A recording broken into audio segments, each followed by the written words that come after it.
കൈരളി ടിവിയുടെ മാനേജിംഗ് ഡയറക്ടറും മുഖ്യമന്ത്രിയുടെ മാധ്യമ ഉപദേഷ്ടാവുമായ പ്രിയപ്പെട്ട ശ്രീ ജോൺ ബ്രിട്ടാസിനെ ക്ഷണിക്കുകയാണ് ആമുഖഭാഷണത്തിനായി. തീരുമാനമായോ അവിടെ? ഓക്കെ.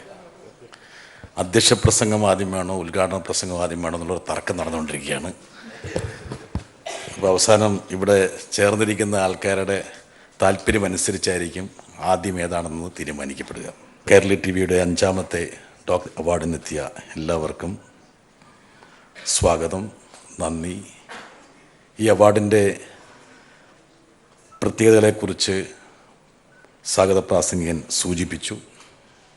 ആതുര ശുശ്രൂഷ മേഖലയിലുള്ളവരെ ആദരിക്കുന്ന ഒരു ചാനൽ, ഒരു മാധ്യമ സംരംഭം ആദ്യമായിട്ടായിരിക്കും ഇത്തരമൊരു അവാർഡ് ഏർപ്പെടുത്തിയിട്ടുണ്ടാകുക. കേരളത്തിൽ ഡോക്ടർമാർ നൽകുന്ന സംഭാവനകളെക്കുറിച്ച് നമുക്കെല്ലാവർക്കും അറിയാം. നമ്മളെല്ലാവരും ഏതെങ്കിലും ഒരു ഘട്ടത്തിൽ രോഗികളായിക്കൊണ്ടിരിക്കുന്നവരാണ്. രോഗം ഭേദമായി കഴിഞ്ഞാൽ ആദ്യം നമ്മൾ മറക്കുന്നതും ഡോക്ടർ തന്നെയായിരിക്കും. പക്ഷേ വൈകാതെ ഡോക്ടറെ തേടി നമ്മൾ വീണ്ടും എത്തും. ഈ ജൂറിയുടെ തീരുമാനപ്രകാരം 4 പേർക്കാണ് ഇന്ന് അവാർഡ് നൽകുന്നത്. അത് ഓരോ മേഖല തിരിച്ച് സർക്കാർ സർവീസിലുള്ള ഒരു ഡോക്ടർ,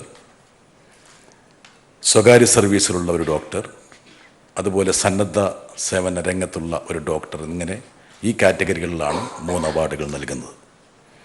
അതോടൊപ്പം ചെയർമാൻ്റേതായിട്ടുള്ള ഈ മേഖലയിൽ പ്രവർത്തിക്കുന്ന ഒരാൾക്ക് മമ്മൂക്കയുടെ വക വ്യക്തിഗതമായിട്ടൊരു അവാർഡ് നമ്മൾ നൽകുന്നുണ്ട്. ആ അവാർഡിൻ്റെ മുകളിൽ ജൂറിക്ക് യാതൊരു നിയന്ത്രണവും ഇല്ല എന്ന് സൂചിപ്പിക്കാൻ വേണ്ടിയാണ് പറയുന്നത്. സാധാരണ അവാർഡുകളൊക്കെ സെറ്റപ്പ് ചെയ്തിട്ടാണോ എന്നൊക്കെയുള്ള ചർച്ചകൾ നടക്കുന്ന ഒരു കാലമാണത്. പക്ഷേ കൈരളിയുടെ അവാർഡുകളുടെ കാര്യത്തിൽ ഞങ്ങൾ നിയോഗിക്കുന്ന ജൂറിയുടെ വാക്ക് അവസാന വാക്കായിട്ടാണ് ഭവിക്കാറ്. അതല്ല എങ്കിൽ ഇക്ബാൽ ഡോക്ടർക്ക് ഇപ്പം വേണം എഴുന്നേറ്റെന്തെങ്കിലും പറയാവുന്നതാണ്. ഞാൻ ഇന്ന് രാവിലെയാണ് ഈ അവാർഡ് ജേതാക്കളുടെ പൂർണ്ണ വിവരം അറിയുന്നത്.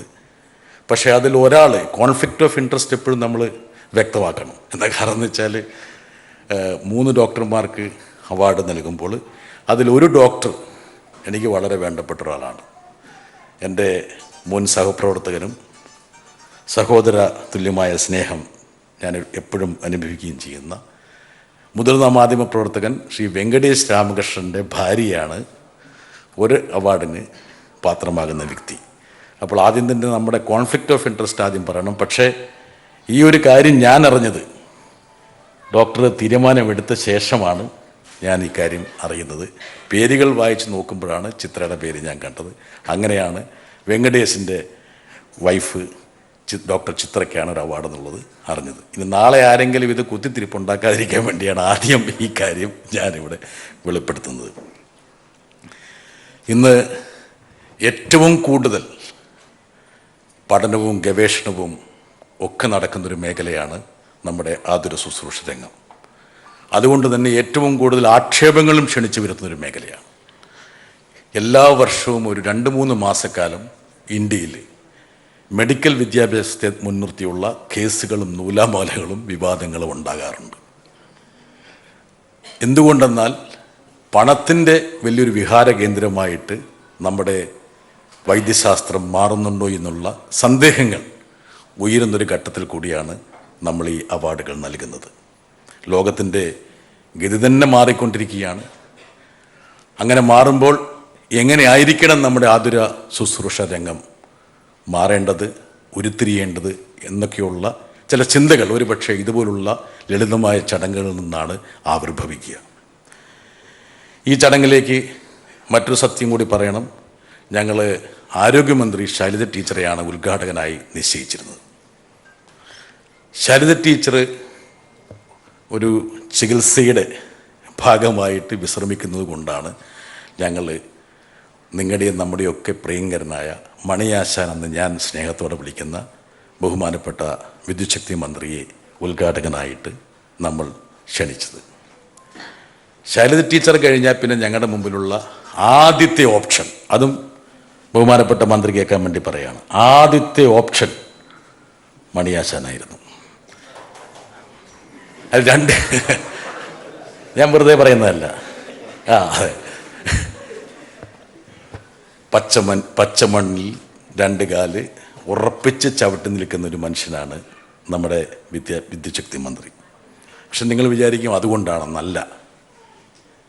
ഒരു സിനിമ ഇറങ്ങിയാൽ മമ്മൂക്കയുടേതാണെങ്കിൽ വെള്ളിയാഴ്ച രാവിലത്തെ മോർണിംഗ് ഷോ കാണുന്ന ആളാണ് മണിയാശാൻ. തിരുവനന്തപുരത്ത് മമ്മൂക്കയുടെ പടം ഇല്ലെങ്കിൽ മാത്രമേ അദ്ദേഹം വേറൊരു പടം കാണാൻ പോകാറുള്ളൂ. ഞാൻ നുണ പറയുന്നതല്ല, ആശാനെ സത്യമല്ലേ ഞാൻ പറയുന്നത്? ശരിയാണ്. അതെ അതെ. അങ്ങനെ ഈ അവാർഡിൻ്റെ ആശയകേന്ദ്രമായ മമ്മൂക്കയുടെ ഏറ്റവും കൂടുതൽ ഇഷ്ടപ്പെടുന്ന മണിയാശാനെ അല്ലാതെ വേറെ ഏത് ആശാനെയാണ് ഞങ്ങൾ ഈ ചടങ്ങിലേക്ക് ഉദ്ഘാടകനായി വിളിക്കുന്നത്? ഞാൻ നേരത്തെ സൂചിപ്പിച്ചതുപോലെ ലോകം മാറി മറിയുകയാണ്. ഒരുപാട് മാറ്റങ്ങൾ നമ്മുടെ ചുറ്റും പരിസരത്തും വന്നുകൊണ്ടിരിക്കുകയാണ്. ഇപ്പം കഴിഞ്ഞ ദിവസം ഞാൻ വായിക്കാൻ തുടക്കം കുറിച്ചൊരു പുസ്തകം, എന്നെക്കാരും നല്ലൊരു വായനക്കാരനാണ് വെങ്കടേഷ്, ഇസ്രായേലി എഴുത്തുകാരനായിട്ടുള്ള നോവ ഹരാരിയുടെ ഒരു പുസ്തകത്തിൽ 21 ലെസൺസ് 21 സെഞ്ച്വറി എന്നുള്ള പുസ്തകത്തിലാണ്. ആ പുസ്തകത്തിൽ അദ്ദേഹം സമർത്ഥിക്കുന്നുണ്ട്, പണ്ടുകാലത്തൊക്കെ ഏറ്റവും കൂടുതൽ ഭൂമി ആരുടെ കയ്യിലായിരുന്നോ അവരായിരുന്നു ലോകത്തിന് അധിപന്മാർ. പിന്നീട് ഇത് സൈന്യമായി, പിന്നീട് ഇത് മാനുഫാക്ചറിങ് യൂണിറ്റായി, ഫാക്ടറികളായി. പക്ഷെ ഇന്ന് ലോകത്തെ അടക്കി വാഴാൻ പോകുന്നത് ഡേറ്റ ആരുടെ കയ്യിലുണ്ടോ അവരായിരിക്കും ലോകം അടക്കി വാഴാൻ പോകുന്നത്. ഇന്നത്തെ ഏറ്റവും വലിയ കിടമത്സരം തന്നെ ഈ ഡേറ്റയ്ക്ക് വേണ്ടിയുള്ള കിടമത്സരമാണ്. ഇന്ന് ഏറ്റവും കൂടുതൽ ഡേറ്റ കാക്ഷിക്കുന്നൊരു വിഭാഗം ഒരുപക്ഷെ നമ്മുടെ ഡോക്ടർമാരാണ്. എന്താ കാരണം എന്ന് വെച്ചാൽ വിദേശ രാജ്യങ്ങളിലൊക്കെ രോഗികളുടെ ഡേറ്റകൾക്ക് വേണ്ടിയുള്ള കിടമത്സരമാണ്. ആ ഡേറ്റകൾ എടുത്തു വെച്ച് കഴിഞ്ഞാൽ ആ രോഗി അവരുടെ മുറിയിൽ പ്രവേശിക്കുന്നതിന് മുമ്പ് തന്നെ ഡോക്ടർക്കറിയാം ഏത് രോഗത്തിന് അടിമയാണ് ആ വ്യക്തിയെന്ന്. എന്തുകൊണ്ടെന്നാൽ ആ വ്യക്തിയുടെ എത്രയോ കാലത്തെ ഓരോ ഭാവചേഷ്ടകളും ഈ ഡേറ്റയിലൂടെ അവരുടെ മുമ്പിൽ തെളിഞ്ഞു വരികയാണ്. പണ്ടൊക്കെ KGBയും അതുപോലെ തന്നെ ജസ്തപ്പോ ഒക്കെ നമ്മൾ എവിടെ പോകുന്നു, ആരെ കാണുന്നു എന്നൊക്കെയായിരുന്നു മനസ്സിലാക്കുന്നത്. ഇന്നതൊന്നും വേണ്ട. ഇന്ന് പ്രമുഖ ഡേറ്റ കമ്പനികൾക്ക് നമ്മൾ എന്താണ് ഇപ്പോൾ ചിന്തിച്ചു കൊണ്ടിരിക്കുന്നതെന്ന് അവർക്ക് നന്നായിട്ട് അറിയാം. നമ്മുടെ ചലനങ്ങൾ മാത്രമല്ല, നമ്മുടെ ചിന്തകൾ കൂടി ആവാഹിക്കാനുള്ള ശക്തി അവർക്കുണ്ടെന്ന് മാത്രമല്ല, ആ ചിന്തകളെ മാറ്റിമറിക്കാനുള്ള ശക്തിയും അവർക്കുണ്ട്. നമ്മൾ തിരുപ്പതിയുടെ ഏതെങ്കിലും ഒരു ലാൻഡ്മാർക്ക് നമ്മളൊന്ന് ഗൂഗിൾ ചെയ്ത് കഴിഞ്ഞാൽ അടുത്ത സെക്കൻഡിൽ നമ്മുടെ ഇമെയിലിൽ അല്ലെങ്കിൽ നമ്മുടെ വാട്സപ്പിൽ തിരുപ്പതിയിലുള്ള ഹോട്ടലുകളുടെ പരസ്യം വന്ന് ചാടും. പലരും അത്ഭുതപ്പെടാറുണ്ട് എന്തുകൊണ്ടാണ് അങ്ങനെ സംഭവിക്കുന്നതെന്ന്. വേറൊന്നുമല്ല, നിങ്ങൾ എന്താണ് ചിന്തിക്കുന്നതെന്നൊരു ഡേറ്റ കമ്പനി മനസ്സിലാക്കി കഴിഞ്ഞാൽ നിങ്ങൾക്ക് ആവശ്യമായ എല്ലാ സംഭവങ്ങളും പ്രദാനം ചെയ്യുക എന്നുള്ള ഒരു വാണിജ്യപരമായിട്ടുള്ള ഒരു സബരിയ അവിടെ തുടങ്ങുകയാണ്. ഈ ഡേറ്റകളുടെ മുകളിലുള്ള കളിയെന്ന് പറയുമ്പോൾ ഒരു പക്ഷേ ഇന്ന് ക്ലോണിങ്ങിൻ്റെയും DNA എഡിറ്റിങ്ങിൻ്റെയൊക്കെ ഒരു കാലമാണ്. നല്ല പ്രമുഖ ഒരു ന്യൂറോളജി വിഭാഗത്തിൻ്റെ വിദഗ്ധൻ കൂടിയായിട്ടുള്ള ഇക്ബാൽ ഡോക്ടർക്ക് ഞാനത് പറയുന്നത് ഒരു പക്ഷേ എന്നേക്കാൾ കൂടുതൽ അത് മനസ്സിലാക്കാൻ കഴിയും. ഇന്ന് ആർട്ടിഫിഷ്യൽ ഇൻ്റലിജൻസ് എന്നുള്ള പേരിൽ ഇന്ന് എന്തും നിർമ്മിക്കാവുന്നതാണ്. കഴിഞ്ഞ ദിവസം മമ്മൂക്കയും ഞാനും കൂടി ഹൈദരാബാദിൽ ഒരു ചടങ്ങിലുണ്ടായിരുന്നു. ഇതുപോലെ തന്നെ ഇതിന് സമാനമായ ഇന്നോടെക് അവാർഡ് എന്നുള്ളൊരു അവാർഡിൻ്റെ ദാന ചടങ്ങിലായിരുന്നു. തെലങ്കാനയുടെ ആഭ്യന്തരമന്ത്രിയും തെലങ്കാനയുടെ IT മന്ത്രിയും കെ ടി രാമറാവു ഉൾപ്പെടെ ആൾക്കാർ സംബന്ധിച്ചൊരു ചടങ്ങായിരുന്നു. ആ ഇന്നോടെക് അവാർഡിൽ ഒരുപാട് പേർ ഒരുപാട് കാര്യങ്ങൾ പറഞ്ഞു, ഒരുപാട് ആശയങ്ങൾ പറഞ്ഞു. അതിൽ വളരെ പ്രധാനപ്പെട്ട ഒരു കാര്യം എന്ന് പറയുന്നത്, ഇന്ന് ഈ പറഞ്ഞ നിർമ്മിതി ആർട്ടിഫിഷ്യൽ ഇൻ്റലിജൻസിലൂടെ നമ്മൾ വളരെ ശ്രേഷ്ഠമെന്ന് കരുതുന്ന പലതും ആർട്ടിഫിഷ്യലായി നിർമ്മിച്ചുകൊണ്ടിരിക്കുകയാണ്. ഇന്ന് ഒരാൾക്കൊരു ജീവിത പങ്കാളിയെ വേണമെങ്കിൽ ഒരു പുരുഷനോ സ്ത്രീയോ വേണ്ട, ഒരു റോബോട്ടിനെ വേണമെങ്കിൽ നമുക്ക് പ്രദാനം ചെയ്യാൻ കഴിയുന്ന കമ്പനികൾ ലോകത്തുണ്ട്. അമേരിക്കയിലെ പ്രമുഖമായ പത്രം ഒരു സർവേ നടത്തിയപ്പോൾ അവർക്ക് അതിൽ 25% ചെറുപ്പക്കാർ പറഞ്ഞത് അവർക്ക് ഒരു റോബോട്ട് പാർട്ട്ണറെ മതി എന്നുള്ളതാണ്. നമ്മുടെ മനസ്സിൻ്റെ നേർത്ത ചിന്താബീജികളെ പോലും ഒപ്പിയെടുക്കാൻ കഴിയുന്ന റോബോട്ടുകൾ സൃഷ്ടിക്കപ്പെടുന്ന അല്ലെങ്കിൽ നിർമ്മിക്കപ്പെടുന്ന ഒരു കാലഘട്ടത്തിലൂടെയാണ് നമ്മളും നിങ്ങളും ഒക്കെ കടന്നു പോകുന്നത്. അവിടെയാണ് ഞാൻ നേരത്തെ സൂചിപ്പിച്ച ഡേറ്റയുടെ പ്രത്യേകതകളും. കഴിഞ്ഞ ദിവസം ഒരു പത്രത്തിൽ ഒരു സർഗേറ്റ് ആഡ് കണ്ടു. അതായത് പ്ലാസ്റ്റിക് സർജറിക്ക് വേണ്ടിയിട്ട് നിങ്ങൾ മുടക്കേണ്ട തുക, ഒന്ന് മൂക്ക് നേരെയാക്കാൻ വേണ്ടിയിട്ട് 25,000 രൂപ, അങ്ങനെ ഓരോ.